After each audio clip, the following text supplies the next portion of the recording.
2 సంవత్సరాల నుంచి ఎక్కుతూనే ఉన్నాం రోడ్ల మీద. 2 సంవత్సరాల నుంచి ఎందుకు ఎక్కుతున్నామంటే, ఇక్కడ ఉన్నటువంటి సమాజంలో రేవంత్ రెడ్డి 2 లక్షల ఉద్యోగాల నోటిఫికేషన్లు ఇస్తా అని చెప్పిండు. ఇప్పటి వరకు ఒక్క ఉద్యోగ నోటిఫికేషన్ లేదు. గత ప్రభుత్వంలో వేసినటువంటి ఉద్యోగ నోటిఫికేషన్కే ఈరోజు మేమిచ్చినాం అని చెప్పుకున్నటువంటి రేవంత్ రెడ్డి మేము ఒక్క చెప్తాం. గత ప్రభుత్వంలో ఉద్యోగ నోటిఫికేషన్లు వేసి ఉద్యోగ నియామకాలకు సంబంధించినటువంటి ఎగ్జామ్ నిర్వహించినటువంటి వ్యక్తికి ఓన్లీ నియామక పత్రాలు ఇచ్చి నేను ఇచ్చాను చెప్తే ఎవరికో పుట్టిన బిడ్డ నా బిడ్డ అని చెప్తే సిగ్గుచేట్రా బాబు. సమాజం అనేది తెలంగాణ సమాజం తేజనవంతమైన సమాజం. తెలంగాణ సమాజం తిట్టుకుంటుంది నేను ఎక్కడెక్కడ. అక్కడ ప్రజలను 6 గ్యారెంటీలు 420 హామీలు ఇచ్చి ప్రజలను మోసం చేసినావు. ఇక్కడ విద్యార్థులను సంవత్సరానికి 2 లక్షల ఉద్యోగాలని చెప్పి ఇక్కడ విద్యార్థులను మోసం చేసినావు. బిడ్డ నివ్విచ్చేటటువంటి 2 లక్షల ఉద్యోగ నోటిఫికేషన్ల వరకు ఈరోజు 25 నెలలు అవుతుంది. 25 నెలలు ధర్నాలు చేస్తున్నాము, అరెస్టులు అవుతున్నాయి, ఎన్ని వేసినాము, అయినా కానీ ప్రశ్నిస్తూనే ఉన్నాము.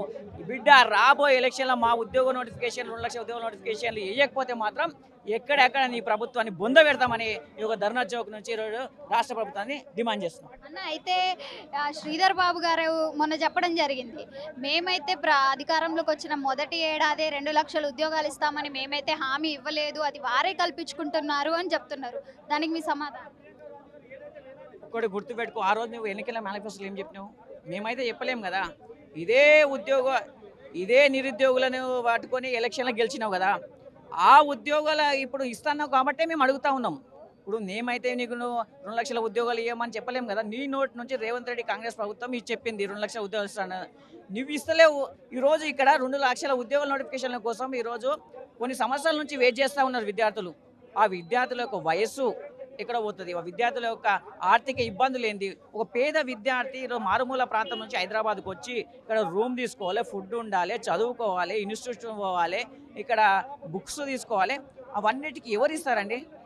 వయసు అయితే ఆగిపోదు కదా, వయసు అయితే ఆగదు కదా, వయసు దాడుతూ ఉంటుంది. ఇక్కడ పెళ్ళిళ్ళు కాకుండా ఇక్కడ ఆర్థిక ఇబ్బందులతో ఎంతోమంది బాధపడుతూ ఉన్నారు. కాబట్టి బిడ్డ ఈ యొక్క ఉసురు, విద్యార్థుల ఉసురు, నిరుద్యోగుల ఉసురు తలిగి నువ్వు రాష్ట్రంలో ఒకవేళ ఉద్యోగ నోటిఫికేషన్ లేకపోతే రాష్ట్రంలో నీ పార్టీ నువ్వు భూస్థాపితం అవుతామని నేను ధర్నా చౌక్ నుంచి రేవంత్ రెడ్డి డిమాండ్ చేస్తాను. ఇంతకు ముందు కూడా అది అటు చూసుకుంటే అశోక్ నగర్లో కావచ్చు, సెంట్రల్ లైబ్రరీ దగ్గర కావచ్చు, దిల్సుఖ్ నగర్ దగ్గర కావచ్చు, ఆడ మగ అనే తేడా లేకుండా పోలీసులు కూడా లాఠీ చార్జీలు చేయడం, అరెస్టులు చేయడం ఇవన్నీ చేశారు. అయినా కానీ ప్రభుత్వం అసలు మీ నిరుద్యోగులను ఎందుకు పట్టించుకోవట్లేదు? రేవంత్ రెడ్డి అనే ప్రభుత్వం ప్రజాపాలన, ఈ ప్రజాపాలన కాదు, ఇది ఒక నియంత్రిత పరిపాలన. ఎందుకంటే ఓన్లీ తన హామీలు నెరవేర్చడం చేతగాక ఈరోజు ఏం చేస్తుందంటే పోలీసులను పెట్టుకొని పరిపాలన చేస్తుంది.